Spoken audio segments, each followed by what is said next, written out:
कामगारांच्या हक्कासाठी लढा तीव्र करत केंद्र सरकारकडून लागू करण्यात येणाऱ्या 4 श्रम संहितांच्या निषेधार्थ भारतीय ट्रेड युनियन केंद्र म्हणजे सीटूच्या वतीनं देशभरात 9 जुलै 2025ला संप पुकारण्यात आला आहे। यापूर्वी 20 मेचा देशव्यापी संप युद्धजन्य स्थितीमुळे रद्द केल्याच्या पार्श्वभूमीवर जिल्हाभर तहसीलदार कार्यालयासमोर सीटूच्या वतीनं आंदोलन आणि निदर्शन करण्यात आली आहेत।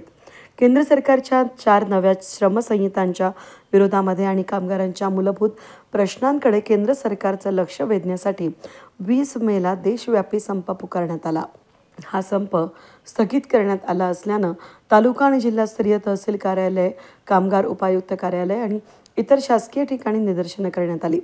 या पार्श्वभूमीवर मंगळवारी सातपूर या ठिकाणी कामगार उपायुक्त कार्यालयासमोर भव्य निदर्शनं करण्यात आली।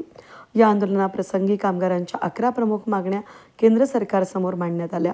कामगार कायद्यांच्या विरोधामध्ये आम्ही सहन करणार नाही, 30,000 रुपये किमान मासिक वेतन लागू करा, यासह 4 कामगार विरोधी श्रमसंहिता त्वरित रद्द कराव्यात अशा जोरदार घोषणा देत परिसर दणाणून गेला।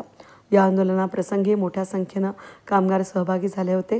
वाचलं असेल नसेल वाचलं तर परत वाचा। 5 वाक्यामध्ये मी तुम्हाला सांगू शकेल की लेबर कोड काय।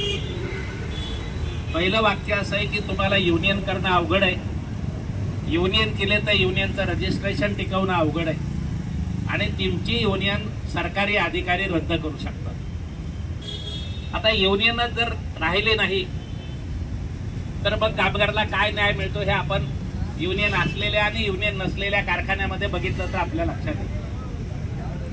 दुसरं की इथून पुढे सर्व क्षेत्रामध्ये कंत्राटी कामगार, टेम्पररी कामगार, शिकाऊ कामगार आणि एफटीसीचे कामगार लावता येतील, ही दुसरी त्याच्यामध्ये केलेली।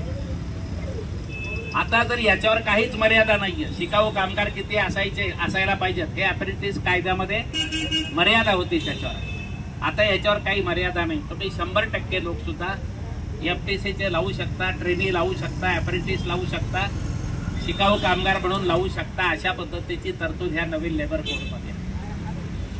आपल्याला माहिती आहे ह्या पावसामध्ये झाड पडून 2 कामगार महिंद्रामध्ये काम करणारे मृत्युमुखी पडले। त्यांचे नातेवाईक मला आता नाशिक रोडला भेटायला आले। ते म्हणाले आमच्या मुलांना काहीच मिळत नाही। म्हटलं का नाही मिळत आहे? ते म्हणे ट्रेनी होते म्हणून ESI नाही, ट्रेनी होते म्हणून प्रॉव्हिडंट फंड नाही। म्हणजे कुठल्याही कायदेशीर त्यांना नुकसान भरपाई कुटुंबाला मिळण्याची व्यवस्था नाही। जर अशा पद्धतीनं ट्रेनी, अप्रेंटिसशिप आणि FTCचे लोक जर राहिले तर कोणी पुढच्या काळामध्ये कायम होणार नाही, ही दुसरी गोष्ट आपण लक्षात ठेवू। तिसरी गोष्ट, त्यांना हे सगळे कायदे करून जे जे उद्योग आहेत, ज्या ज्या सेवा आहेत, जे जे कार्यालय आहेत, त्या कार्यालयामध्ये कुठली युनियन होणार नाही। युनियन नसलेले कारखाने त्यांना पाहिजेत, मालकाला कुठलाही कामगारांचा दबाव नाही पाहिजे। त्याला इंग्रजीमध्ये युनियन फ्री वर्क प्लेस म्हणतात, जिथे युनियनच बनणार नाही अशा पद्धतीच्या कामाच्या जागा या दिशेनं त्यांची वाट चालू आहे। कारण आता समजा बँकांमध्ये युनियन आहेत, इन्शुरन्समध्ये युनियन आहे, सरकारच्या मोठमोठ्या कारखान्यांमध्ये युनियन आहे, खाजगी मोठमोठ्या उद्योगामध्ये युनियन आहे। त्या युनियन मालक लोकांच्या छाताडावर बसून वेतनवाढ मागतात, अधिकार मागतात आणि त्यामुळं लोकांमध्ये, इतर लोकांना सुद्धा असं वाटतं की आपण युनियन केली पाहिजे। म्हणून जिथून त्यांना इन्स्पिरेशन मिळतंय, जिथून त्यांना हे असं वाटतं की मायकोची युनियन आहे, महिंद्राची युनियन आपण पण करायला पाहिजे, अशा वाटणाऱ्या जागा त्यांना संपवायच्या, तिथं सुद्धा युनियन राहणार नाही अशी व्यवस्था त्यांना करायची आहे। आणि म्हणून युनियन फ्री वर्क प्लेसेस हे त्यांचा उद्दिष्ट आहे। त्यांना माहिती आहे की कॉन्ट्रॅक्ट लेबर युनियन करू शकत नाही, ट्रेडी कामगार युनियन करू शकत नाही, FTC कामगार युनियन करू शकत नाही। जर हे मेजॉरिटीने उद्योगामध्ये आले तर अशा उद्योगामध्ये युनियनच होणार नाही आणि हळूहळू देशातनं सगळ्या कामगार संघटना हद्दपार करण्याचा, नेस्तानाबूत करण्याचं कारस्थान लेबर कोडच्या मागे। चौथं ह्या लेबर कोडमध्ये असते की तुमचा जो ESI तुमचा प्रॉव्हिडंट फंड आहे, ESIचं खाजगीकरण करायला परवानगी दिलेली आहे, प्रॉव्हिडंट फंड स्टॉक मार्केटमध्ये गुंतवणूक करायला परवानगी दिलेली आहे। आता सरकारचं ही दिशेनं चालू आहे की संबंध ESI, प्रॉव्हिडंट फंड असे जे काही सामाजिक सुरक्षाचा निधी आहे तो एकत्र करायचा सगळा।